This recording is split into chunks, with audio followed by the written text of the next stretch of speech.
Daya beli masyarakat lesu, kemudian kondisi kelas masyarakat menengah ini juga menjadi sangat rentan. Nah, ini gimana sih Pak dampaknya bagi industri minuman ringan utamanya dalam beberapa tahun terakhir? Baik, memang benar sekali memang kondisi saat ini kondisi yang kami melihat cukup menantang. Jadi kalau kita lihat data dari 2023-2024 itu 2023 kami masih bisa mengalami pertumbuhan kurang lebih 3,1%. 2024 itu menurun tajam menjadi 1,2%. Tahun ini sampai dengan kuartal 1 kalau kita lihat pertumbuhannya 0,4%.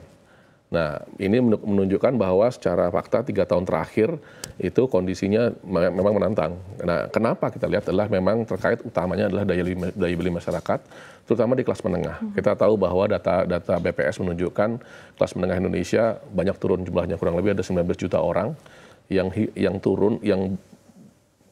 turun dari kelas menengah menjadi kelas yang lebih di bawah.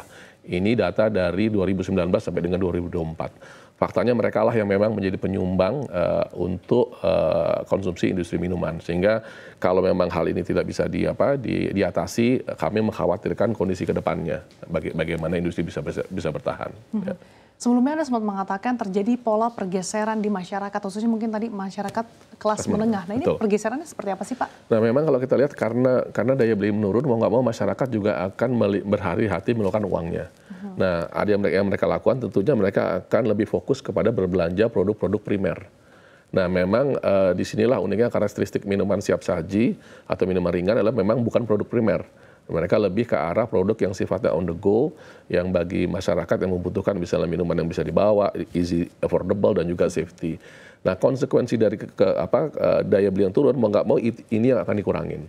Jadi memang pada akhirnya konsumen either mereka mengurangi belanja di minuman siap saji atau mereka trading down. Dari kalau tadinya membelanja produk bisa lebih besar, mungkin dengan kemasan lebih besar 600 mili atau 1 liter, sekarang mereka menjadi 330 atau mungkin lebih kecil yang sifatnya cups. Nah, ini yang kita lihat terjadi. Bahkan di lebaran kemarin, kalau kita lihat dibanding dengan lebaran tahun sebelumnya, itu penjualan di kemasan kecil itu meningkat dibanding dengan penjualan di kemasan besar. Padahal secara tradisional, lebaran itu umumnya adalah pada masa-masa di mana konsumen membeli kemasan-kemasan besar, kemudian nanti mereka berbagi dengan keluarga. Mereka ada tamu datang, mereka berbagi di situ lah. Ini kelihatan sekali bahwa ini perubahannya terjadi. Dan ini kita lihat adalah refleksi dari tadi, daya beli masyarakat yang menjadi lemah. Sehingga mereka harus berpikir ulang bagaimana mereka bisa mengalokasikan dana yang mereka punya. Dan bagaimana mereka berbelanja. Artinya bisa dikatakan lebaran tahun 2025 ini kehilangan momentum ya Pak bagi industri minuman ringan ya Pak, karena tadi daya beli masyarakat. Betul, kita kehilangan momentum tahun ini 2025 ini. Pertumbuhan volume itu kurang lebih 0,4%, Mbak. Ya. Tetapi di tahun lalu itu adalah 5,6%. Jadi kalau kita lihat sebenarnya masih kelihatan tuh jatuhnya seperti apa.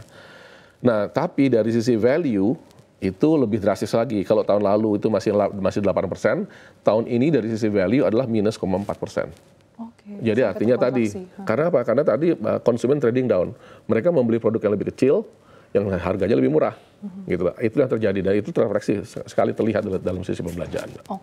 Di tengah daya beli masyarakat yang lesu ini, seperti apa sih Pak strategi yang dilakukan mungkin dari para anggota ASRIM Pak sejauh ini? Ya, mau nggak mau yang kita mesti dorong adalah satu terkait dengan affordability, karena memang itu kunci utama. Sehingga memang dari sisi anggota kami melihat bahwa bagaimana kita tetap bisa mengeluarkan produk-produk yang terutama dari sisi harga terjangkau, itu penting. Karena itu merefleksikan tadi, daya beli turun, mau nggak mau itu yang mesti dilakukan. Dan kemudian juga bagaimana kita bisa menjaga agar availability produknya ada, Mbak. Jadi memang Indonesia ini agak unik. Sebagai negara kita tuh punya 17.000 pulau. Sehingga dari sisi logistik pun perlu penuh dengan tantangan. Makanya kalau kita lihat angka logistik number kita kan agak tinggi nih kontribusinya ke ekonomi. Faktanya seperti itu. Jadi kalau memang availability harus dipastikan ada. Sehingga pada saat konsumen mereka membeli mereka bisa siapkan. Dan kemudian yang ketiga tentunya adalah inovasi, Mbak. Inovasi ini seperti apa? Ya kita juga melihat dari sisi changing taste of consumer. Kalau mungkin biasanya mereka normal yang produk-produk seperti teh, jus, karbonasi, AMDK, mungkin sekarang juga mereka melihat dari sisi kesehatan, bagaimana mengurangi konsumsi gula misalnya. Sehingga dari sisi pelaku usaha pun kami juga berusaha bagaimana menelurkan produk-produk yang sifatnya rendah gula. Nah, ini juga kita lakukan. Jadi berbagai macam cara kita upayakan agar satu produk tadi affordable, bisa dibeli oleh masyarakat dengan daya beli mereka yang ada. Tentunya masih menjawab kebutuhan masyarakat ya dengan convenience dan juga dari sisi safety, dan yang ketiga adalah changing consumer preference. Itu juga harus dijawab. Selain daya beli masyarakat yang lesu, kemudian logistik, tantangan apa lagi Pak yang dirasakan?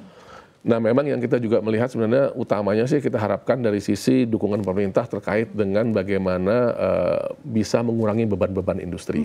Nah, kami sangat apresiasi apa yang dilakukan oleh pemerintah dengan meninjau ulang penerapan cukai MBDK. Informasi yang kami terima memang bahwa tahun ini tidak jadi diterapkan, alhamdulillah. Paling nggak ini memberikan nafas bagi kami. Ya. Nah, harapan kami tentunya selain itu ditahan, jadi beban-beban aturan yang bisa memberatkan dari sisi industri itu tolong ditahan atau tidak diteruskan. Dan kemudian bagaimana ada insentif untuk membangun daya beli masyarakat lagi. Itu yang mungkin perlu diperhatikan pemerintah.